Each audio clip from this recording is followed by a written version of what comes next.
Como mujer tienes conocimiento de lo que es la menopausia, cuándo comienza y cuáles son los síntomas más comunes. Bienvenido a Medicina en Podcast.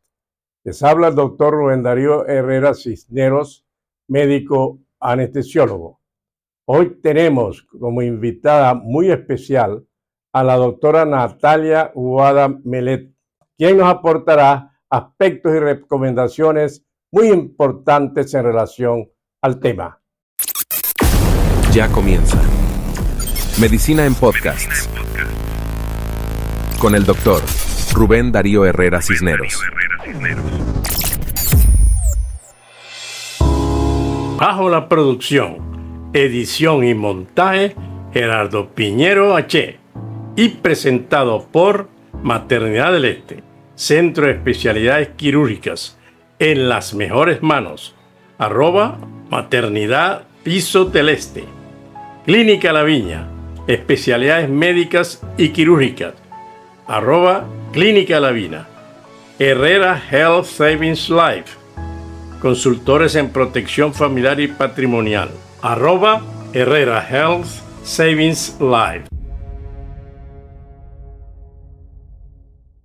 La doctora Natalia Guada Melet es médico ginecobstetra, graduada en la Universidad de Carabobo, con posgrado de ginecobstetricia en el Hospital Central de Valencia, diplomado universitario en ginecología funcional, regenerativa y estética, avalado por la UNITEC y el grupo ABEMER.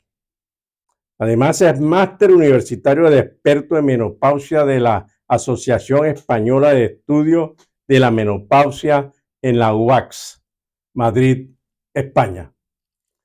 Bienvenida, doctora Natalia. ¿Cómo está usted? Doctor, para mí es un placer estar aquí. Gracias por la invitación. Bueno, para nosotros es mucho más que un gran placer tenerla acá porque tengo recomendaciones muy especiales para usted en relación a su persona y en relación a sus conocimientos sobre el tema que vamos a tocar. Qué bueno, muchas gracias. Aquí me siento en familia. ¿Qué es la menopausia? Bueno, la menopausia es una etapa de grandes cambios, pero también grandes aprendizajes para la mujer.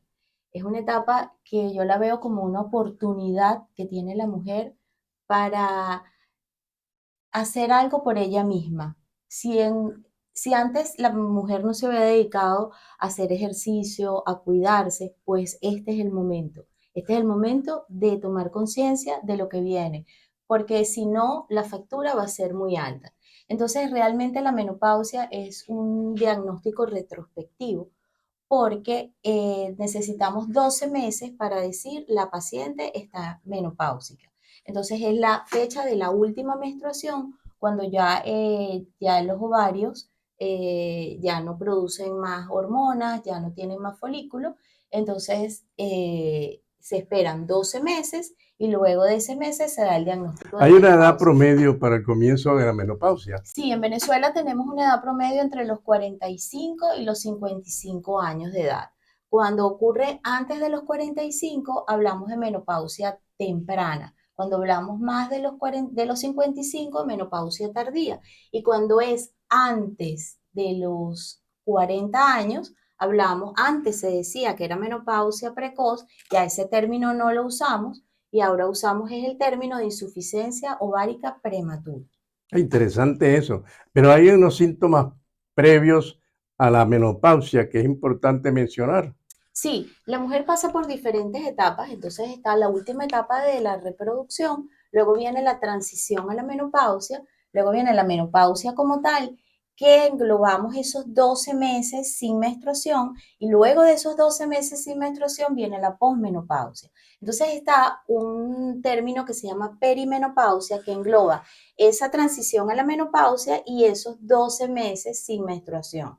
Entonces hay una serie de síntomas tanto clínicos como bioquímicos que se pueden dar en esas etapas. Por ejemplo, si estamos en la última etapa de la reproducción, disminuye la fertilidad, hay un aumento de la FSH, entonces hablamos ahí de una Pero insuficiencia disculpe, ovárica doctora, ¿qué es la bioquímica. FSH? La FSH es la hormona folículo estimulante, que es la que manda el cerebro a nivel del hipotálamo para que los ovarios empiecen a trabajar, empiecen a producir estrógeno, empiecen a crecer los folículos.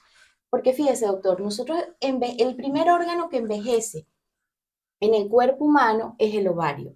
Entonces nosotros tenemos que cuidar nuestro ovario. Y eso quiero que quede como mensaje de este podcast, que hay que cuidar ese ovario. Después al final hablamos un poquito de eso.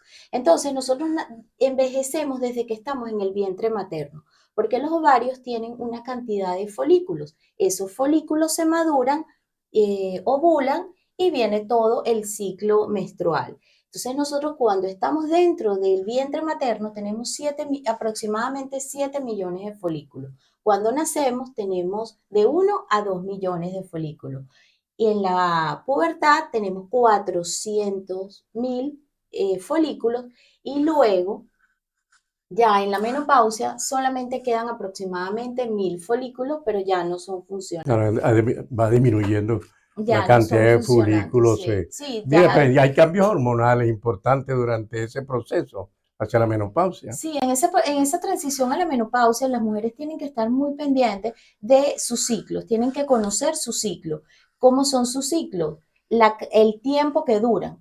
Lo primero que pasa es un acortamiento de los ciclos. Luego vienen ciclos anovulatorios, y cuando vienen esos ciclos anovulatorios, pueden tener los ciclos anovulatorios que se saltan. La paciente no ovula porque tiene los folículos pierden la sensibilidad a la acción de esa FSH. Entonces, no crecen y no ovulan. Entonces, ¿qué es lo que pasa? Que hay ciclos anovulatorios. Primero ciclos cortos, luego ciclos anovulatorios, o sea, que se traducen ciclos largos. Hay meses que no le va a venir la menstruación y pueden empezar a sentir manifestaciones clínicas como sangrados abundantes, metrorragias, ciclos irregulares. Pueden existir algunos que Esa otros metrorragia que usted sofocos. llama, ¿qué es metrorragia? Metrorragias son ciclos menstruales abundantes.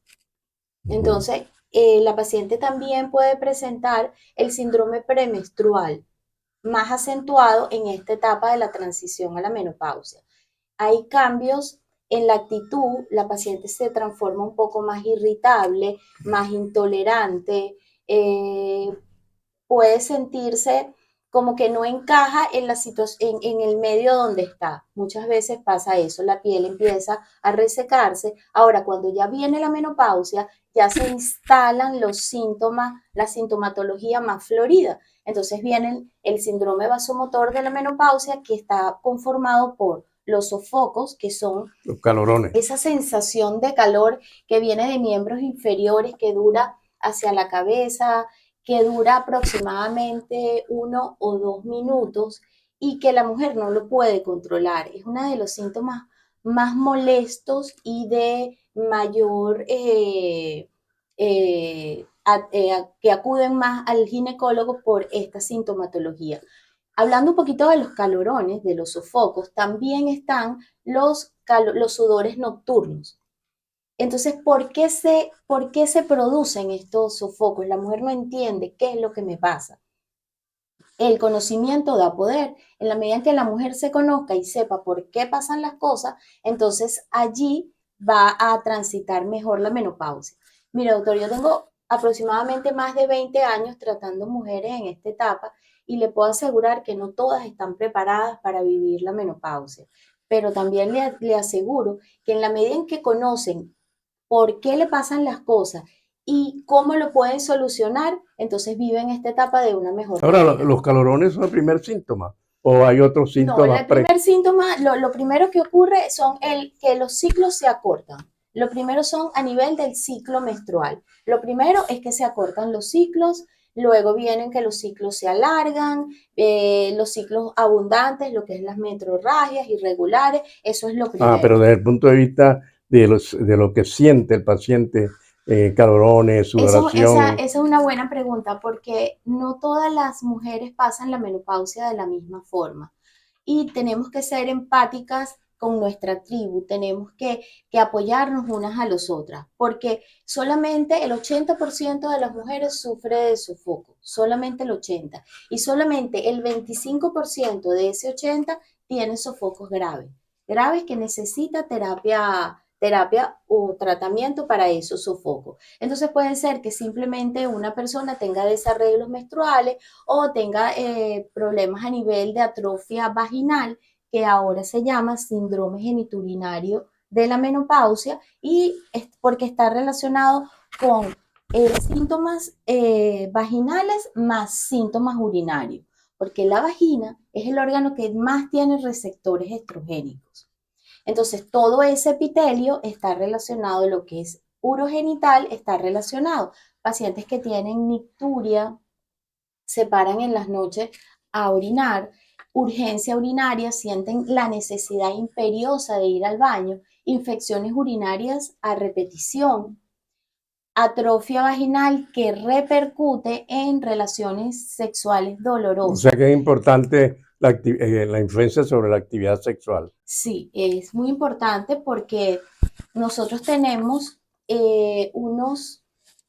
la vagina tiene una flora, una microbiota normal que usualmente tiene la vagina, un pH que siempre lo tenemos. Entonces, ¿qué pasa con los estrógenos? Cuando baja el nivel de estrógeno, baja el nivel de glucógeno. El estrógeno es una hormona. El estrógeno es una de las hormonas principales que produce el ovario. Porque, ¿qué es lo que pasa con el ovario? El ovario produce 3 grupos de hormonas: estrógeno, progestágeno y andrógeno. Y cuando hay un déficit, o sea, un declive en la producción de estas hormonas, que viene por la edad, entonces viene una serie de manifestaciones en nuestro cuerpo relacionados con ese declive hormonal. Pero ¿por qué si son los ovarios? Bueno, porque en nuestro cuerpo tenemos receptores de estrógeno desde el cerebro hasta toda la piel, pasando por el intestino. En el intestino, doctor, hay receptores estrogénicos. Por eso también se altera la microbiota intestinal. Tenemos receptores de testosterona y de estrógeno en hueso, en músculo, en páncreas. Tenemos una serie de manifestaciones al no tener esas hormonas que está relacionado por esos receptores estrógenos. Ahora, todos esos cambios pueden influir en la salud mental de la persona, ¿no? Claro, porque en el cerebro también tenemos receptores estrogénicos. Entonces está relacionado con todo lo que es el déficit cognitivo. Por Y eso desde el punto de vista cardiovascular, por eso pudiera está influir. relacionado con la longevidad. Sí, con el sistema, desde el punto de vista cardiovascular es muy importante porque cuando hay un déficit de estrógeno y de progesterona y de testosterona, disminuye la masa magra, lo que es el músculo, y hay una redistribución de la grasa corporal. Al disminuir la masa magra, que es el músculo, las personas tienen tendencia a la obesidad.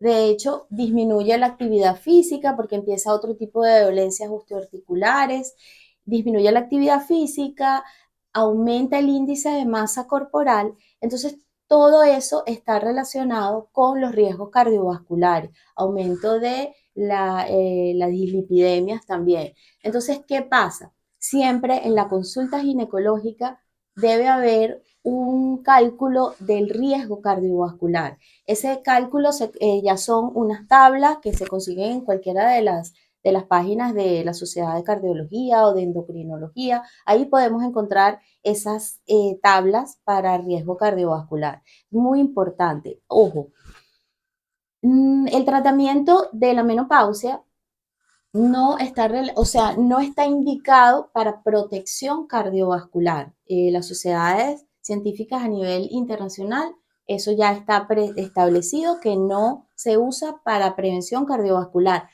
pero en pacientes sanas se pueden beneficiar del uso de terapia hormonal de la menopausia. ¿Por qué? Porque los estrógenos producen una disminución de los lípidos. Entonces, Lípidos, hablando para términos coloquiales. ¿Qué es lo lípido? ¿La grasa o algo Sí, relacionado con exacto, eso? las grasas que están relacionadas con el colesterol.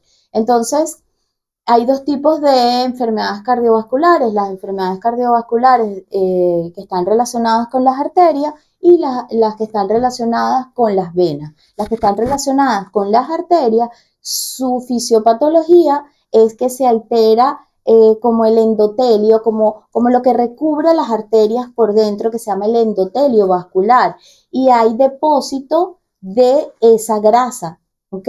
Que serían placas de ateroma. Entonces, eh, para evitar ese proceso de envejecimiento, pudieran ayudar en ese caso los estrógenos. Ojo, en pacientes sanas, pero no se usa como terapia preventiva. La terapia del reemplazo hormonal, perdón, ya es que es la costumbre, pero antes se llamaba terapia de reemplazo hormonal, ahora es terapia hormonal de la menopausia. Entonces se usa en unas entidades muy específicas. Síntomas vasomotores, que son los sofocos y los sudores nocturnos. Prevención de la osteoporosis, porque actúan aumentando la producción la actividad de los osteoblastos. Y en el síndrome geniturinario de la menopausia, que ya hablamos y ya especificamos qué era. Entonces, en esas tres entidades. Con respecto al tratamiento hormonal de la menopausia, existen dos tipos de tratamiento, la terapia sistémica y la terapia local. La terapia sistémica se puede conseguir vía oral, se puede conseguir spray, gel o transdérmica. Y se puede usar, se puede obtener estrógeno solo o estrógeno combinado con progesterona, que se puede dar de forma cíclica o de forma continua. Y con respecto a la terapia local, es una terapia vaginal que puede ser en óvulo, en crema, en gel o en anillo también. Ah, bueno. Pero hablabas de una herramienta en relación con el manejo de esos síntomas, en relación con el ejercicio que tiene que realizar la persona que tiene algunos síntomas de menopausia. Sí, existen unas herramientas que no son negociables. O sea, como le dije al principio de la entrevista, esta es una etapa que no es negociable no cuidarse, porque es una etapa que no ocurre, es muy importante desvincular el concepto de menopausia de vejez, porque no ocurre en el ocaso de la vida, ocurre en la mitad de la vida. Entonces tenemos la mitad de la vida por delante y tenemos que aprovechar esa experiencia que nos dieron los años vividos. Entonces aquí tenemos que hacer algo por nosotros mismos y no es dejar de hacer cosas, sino no verlo como dejar de hacer cosas. Ahora no voy a comer esto, no, lo estás haciendo como un regalo a tu propio cuerpo, a ti mismo. Entonces, bueno, la primera herramienta es la alimentación. La alimentación es como lo que nosotros necesitamos para vivir y tiene que ser de calidad. Por supuesto, una dieta antiinflamatoria, evitar los alimentos que inflamen, porque en la medida en que envejecemos disminuyen las enzimas que degradan esos alimentos, como el gluten, los lácteos. Entonces, en la medida en que uno avanza en edad, debería comer menos alimentos que inflamen, como los carbohidratos refinados y azúcares. Pero hay unos tips que me interesaría dejar en la entrevista. Uno, incluir en la dieta los alimentos crucíferos, como el brócoli, coliflor y el kale, porque ellos son moduladores de los estrógenos. Entonces, todas las mujeres que nos estén escuchando en este momento, preparen recetas con brócoli, coliflor y kale. Otra cosa, introduzcan en su dieta los lignanos, que son la linaza, chía, porque también nos van a ayudar, tienen un efecto fitoestrógeno leve. También mora, fresa, todo lo que son frutos rojos. Tienen que incluir en su cocina todos los alimentos naranja, porque los alimentos naranjas son ricos en vitamina A. Entonces necesitamos en esta etapa, para la piel y mucosa, omega 3, omega 7 y vitamina A. Otro de las herramientas importantes que no puede faltar es el ejercicio físico. Acuérdense que le comenté que las hormonas disminuyen la grasa magra. Nosotros necesitamos el ejercicio físico porque es un oxigenante, además aumenta el músculo y eso nos lo van a agradecer nuestros huesos. Una de las cosas, y el ejercicio ideal que se recomienda en esta edad es el ejercicio de pesas para aumentar la masa muscular. Es muy importante manejar el estrés. El estrés siempre va a estar presente en la vida, doctor. Entonces, pero hay que buscar la herramienta para poder manejar ese ¿Y estrés. cuál sería esa herramienta? Mira, pues, ¿Ir a un psicólogo o qué? si se siente bien yendo a un psicólogo es perfecto, pero cada quien busca su manera. Por ejemplo, yo hago yoga. Hay personas que meditan, que hacen yoga, hay otras personas que salen a caminar al aire libre, que se reúnen con los amigos, que juegan cartas, pero es una forma de manejar el estrés, ¿ok? Otra cosa muy importante es cuidar nuestra microbiota. Y allí está relacionado con lo que comes. Nuestro cuerpo en esta edad nos habla. Entonces, todas las mujeres que nos estén escuchando tienen que escuchar su cuerpo, tienen que darse cuenta qué alimentos le caen bien, qué alimentos los inflaman, para así poder saber cómo está funcionando su microbiota. Otra cosa muy importante es un examen de laboratorio que se llama homocisteína, que acuérdense que en esta etapa de la menopausia hay, por el mismo proceso de envejecimiento, daño endotelial, daño por dentro de los vasos. Entonces, esta hormona que se llama homocisteína también daña el endotelio vascular.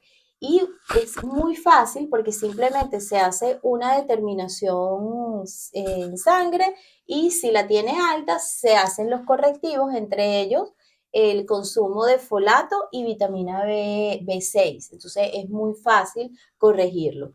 Otra de las cosas importantísimas en esta etapa es cuidar el sueño, porque al cuidar el sueño cuidamos la melatonina, al cuidar la microbiota cuidamos la serotonina, que es precursor de la melatonina, y la melatonina precursora de hormonas. Entonces es muy importante tener buenos hábitos de sueño, evitar las pantallas a la hora de dormir, evitar luces fuertes, mantener un ambiente relajado, tener un horario con una rutina respetando el ciclo circadiano. Otra cosa importante de estas herramientas básicas es la hidratación. Con respecto a la hidratación, no nada más de la piel, que es importante, sino también de la mucosa vaginal. Entonces ya hablamos de los oligoelementos que son necesarios y existen ahorita tenemos en Venezuela antes no teníamos absolutamente nada, pero ahora tenemos una gran gama de productos, sobre todo españoles, que sirven para la hidratación y lubricación de la mucosa vaginal. Y con eso se va a mantener la microbiota. Entonces es importante que acudan al ginecólogo para que les recete el adecuado a su patología. Otra cosa importante que tenemos que resaltar es el uso del omega 3. Acuérdense que el omega 3 es antiinflamatorio, aumenta la melatonina, pero no todos los omega 3 son buenos. Tienen que ver que tengan certificados internacionales para que usted esté seguro que esos omega 3 van a tener el efecto deseado. Y el omega 3 es importante que se tome en la noche, porque como aumentan la melatonina, es protector de las hormonas y además de eso, te ayuda a mantener un equilibrio de esa hidratación, porque estabiliza la membrana celular. Hay un mito en relación a la menopausia y el embarazo. O sea que una persona que tenga, una mujer que tenga menopausia puede salir embarazada. Que esa es una excelente pregunta, doctor, porque hay que diferenciar si es realmente en la posmenopausia o es en la transición a la menopausia. Si es en la posmenopausia, ya no hay posibilidades de salir embarazada, porque ya no contamos con la cantidad adecuada ni en la calidad de los ovocitos. Pero en la transición a la menopausia, entre los 40 y los 44 años, hay un riesgo de un 10 a un 20% de embarazos. Y entre los 45 años y los 50 hay un riesgo de 12% de embarazo.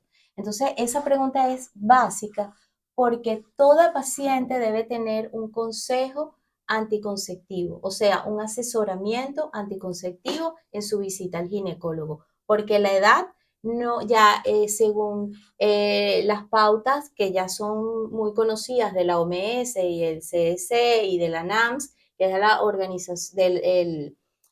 Organización Americana de la Menopausia, la edad no es una limitante para el uso de píldoras anticonceptivas combinadas. Entonces, para prevenir el embarazo en la transición a la menopausia se puede utilizar. Se tiene que hacer un consejo anticonceptivo para ver los factores de riesgo, pero si no hay factores de riesgo, se pueden utilizar las píldoras anticonceptivas combinadas, la de solo gestágeno, y tenemos el dispositivo intrauterino con levonorgestrel, que además va a ayudar a la sintomatología de sangrado y de irregularidad menstrual, más no del déficit estrogénico, pero las píldoras sí ayudan, además de la anticoncepción, al déficit estrogénico. Entonces sería beneficioso, tendría doble beneficio. En resumen, ¿cuándo debe recurrir entonces una persona que esté en periodo de menopausia al ginecólogo? Ok, vamos a hablar de los síntomas de alarma. Precisamente hoy me llegó al Instagram un mensaje de una paciente que me habla de toda la sintomatología que tiene, que fue al ginecólogo y que no le recomendaron absolutamente nada. Quiero que sepan que hay alternativas, que hay muchas alternativas y que no tienen que quedarse calladas las mujeres, que tienen que hablar, decir lo que sienten para que buscar una solución. Entonces, ¿en qué momento? Cuando ustedes sientan que tienen los ciclos cortos, los ciclos entre una menstruación y otra se van acortando, ese es el primer síntoma para acudir al ginecólogo porque puede estar en puerta una transición a la menopausia. Si tienen síndrome premenstrual, desarreglos menstruales, metrorragia, que dijimos que era abundante sangramiento en las menstruaciones, cuando empiecen a tener sofocos, también se debe ir al ginecólogo, y cuando tengas relaciones sexuales dolorosas, infecciones urinarias a repetición, o sea, una sintomatología relacionada con el síndrome geniturinario de la menopausia. Doctora, espectacular su exposición y una cantidad de aspectos relacionados con la premenopausia, la transición, ¿no? Sí. Y la menopausia y posmenopausia, que es interesantísimo para la mujer, ¿no? Y el consejo sería que tienen que recurrir a un ginecólogo siempre para estar informados. Y que la menopausia, muchas personas lo ven o lo sienten diferente, ¿no?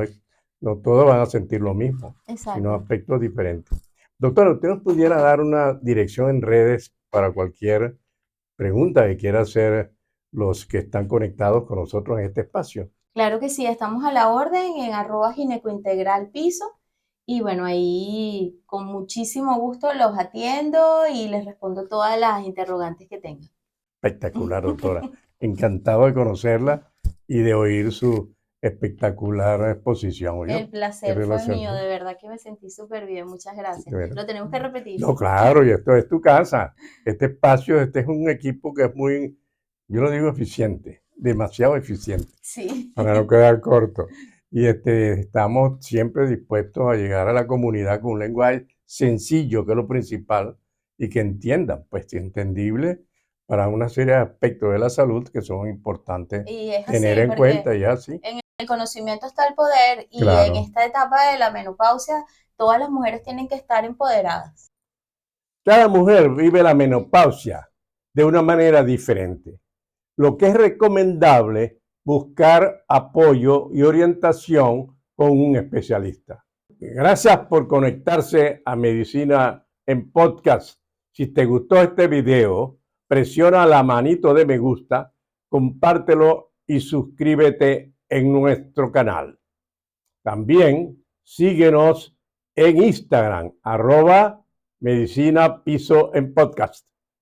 Les habló el doctor Rubén Darío Herrera Cisneros, médico anestesiólogo. Hasta otra oportunidad. Esto fue Medicina en Podcasts con el doctor Rubén Darío Herrera Cisneros. Bajo la producción, edición y montaje, Gerardo Piñero H. Y presentado por Maternidad del Este, Centro de Especialidades Quirúrgicas, en las mejores manos. @Maternidad Piso del Este. Clínica La Viña, especialidades médicas y quirúrgicas. @Clínica La Viña. Herrera Health Savings Life. Consultores en protección familiar y patrimonial. @Herrera Health Savings Life.